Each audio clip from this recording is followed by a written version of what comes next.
লোকসভা ভোটের আগে আবারও খবরের শিরোনামে মালদা। এবার পুরাতন মালদায় বিজেপি নেতার গাড়িতে হামলা, কাঠগড়ায় তৃণমূল। সূত্রের খবর, পুরাতন মালদা ব্লকের শাহপুরে বাইপাস লাগোয়া পকেট রাস্তায় বিজেপির নেতা অম্লান ভাদুরীর গাড়িতে হামলার অভিযোগ উঠেছে তৃণমূল আশ্রিত দুষ্কৃতীদের বিরুদ্ধে। মঙ্গলবার রাত্রি 10টা নাগাদ ঘটনাটি ঘটে। অভিযোগ, সেই সময় ওই বিজেপি নেতা তার নিজস্ব পেট্রোল পাম্প থেকে বাড়ি ফিরছিলেন। 6 জনের দুষ্কৃতী দল তার গাড়ি ঘিরে হামলা চালায়, এমনটাই অভিযোগ। ঘটনায় বিজেপি নেতার গাড়ির কাঁচ ভেঙেছে। দুষ্কৃতী আক্রমণ বুঝতে পেরে ওই বিজেপি নেতার গাড়ির চালক গতি বাড়িয়ে এলাকা থেকে পালিয়ে আসে। পরবর্তীতে এই ঘটনায় হইচই বেঁধে যায়। তৃণমূলের বিরুদ্ধেই আঙুল তুলেছেন অম্লান। তার অভিযোগ, তৃণমূল আশ্রিত দুষ্কৃতীরা এই ঘটনায় জড়িত। তাকে প্রাণে মারার চেষ্টা করা হয়েছিল।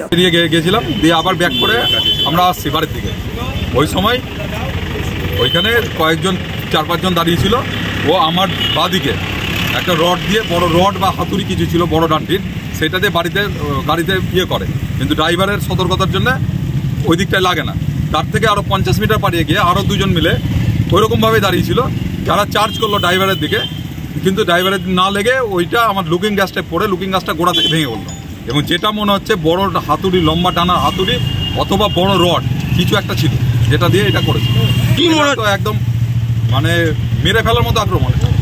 কেন এই আক্রমণ কেন এটা আমি বুঝতে পারছি না। এখন পলিটিক্যালি হতে পারে অথবা ডাকাতি হতে পারে, কিছু হতে পারে। তবে এইটুকু আমি শিওর যে যারা ছিল তারা মদ খেয়েছিল না, মারার উদ্দেশ্যেই ছিল।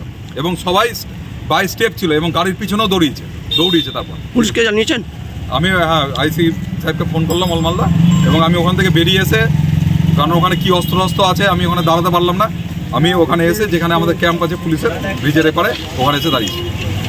যদিও বিজেপি নেতার এই অভিযোগ অস্বীকার করেছে জেলা তৃণমূল নেতৃত্ব। তাদের বক্তব্য, অম্লান ভাদুরী কোনো বড় মাপের নেতা নয়। মোদী আসার আগে তিনি মানুষের নজরে পড়ার জন্য সাজিয়ে এসব কথা বলছেন। Bureau report, Bankura news 1।